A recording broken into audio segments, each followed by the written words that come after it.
જય શ્રી કૃષ્ણ. હવે આજે આપણે જોઈશું નામદેવજીને 6 વર્ષની ઉંમરે ભગવાનનો સાક્ષાત્કાર. ભગવાનનો સાક્ષાત્કાર કરવા માટે વય, જાતિ, લિંગ કોઈ જ કામ લાગતું નથી. બધું નિરર્થક છે. ગમે તે જાતિનો, ગમે તે ઉંમરનો એ ભગવાનનો સાક્ષાત્કાર કરી શકે, ભક્તિ કરી શકે છે. નામદેવજી લગભગ ઈસવીસન 1270થી 1300ના ગાળામાં બંધ થઈ ગયેલા. હવે એ 6 વર્ષની ઉંમરે એમના નાનાને ત્યાં રહેતા હતા. એમના નાને ત્યાં ઠાકોરજી બહુ સરસ સેવા હતી. નાના દરરોજ સવારે ભગવાનને કેસરવાળું દૂધ ધરાવે, પડદો આડો કરે અને પછી એ પડદો ખસેડી અને પ્રસાદ બધા લે. એટલે આજે નાના દરરોજ પૂજા કરે ને એમાં નામદેવજીને બહુ રસ પડ્યો. હવે એમને બહુ ઈચ્છા હતી કે મને પણ આ સેવા કરવાની તક મળે. નસીબ જોગે નાના એક વર્ષ બહારગામ ગયા.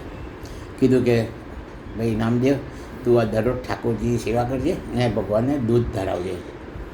એ તો ખુશ થઈ ગયા. બીજા દિવસે સવારે સરસ ભગવાનને નવડાયા, ધોવડાયા, ફર્સ્ટ ક્લાસ દૂધ બનાવ્યું. એ આ બધું કર્યું તો ઠાકોરજી વિઠોબા એમની સામે જોઈને મધુર હાસ્ય આપતા હતા.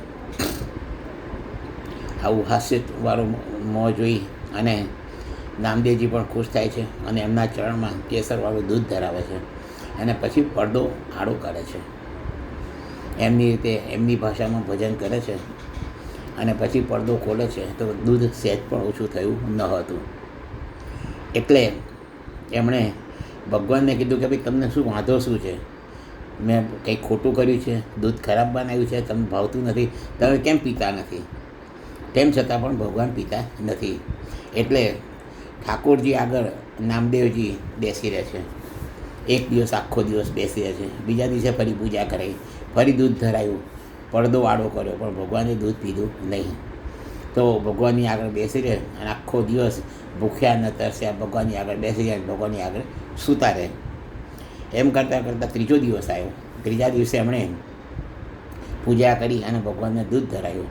હવે એ વખતે થોડો એમને ભક્તિમાં ઉગ્રવાદ આવ્યો. એમણે એક ચપ્પુ લીધું કે આજે તમે દૂધ નહીં પીવો તો હું મારું ગળું કાપી નાખીશ.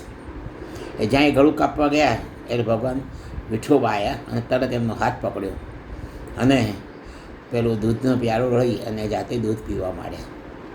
એમ કરતાં અડધો પ્યાલો દૂધ થયો એટલે નામદેવજી કે ભાઈ બધું દૂધ ના પી જતા, હું 2 દિવસથી ભૂખ્યો છું, આ દૂધ વધે મારે પીવાનું છે. એટલે ઠાકોરજીએ એમને પ્રસાદ આપ્યો. પછી જ્યારે એમના નાના પાછા આવ્યા ત્યારે આ બધી હકીકત નામદેવજી એમના નાનાને કીધી. નાના ખુશ થઈ ગયા કે તારા હાથે કે ભગવાને દૂધ પીધું, કે ચાલ મને બતાય.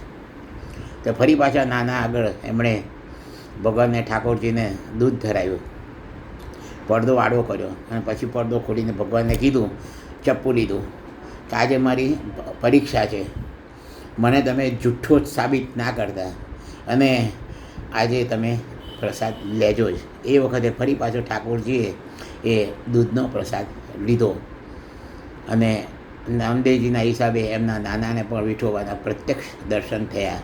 એટલે ભગવાનની ભક્તિ અગત્યની છે. એના માટે જાતિ, ગુણ, ધર્મ, ઉંમર કોઈ જ અગત્યનું નથી. જય શ્રી કૃષ્ણ. હર હર મહાદેવ.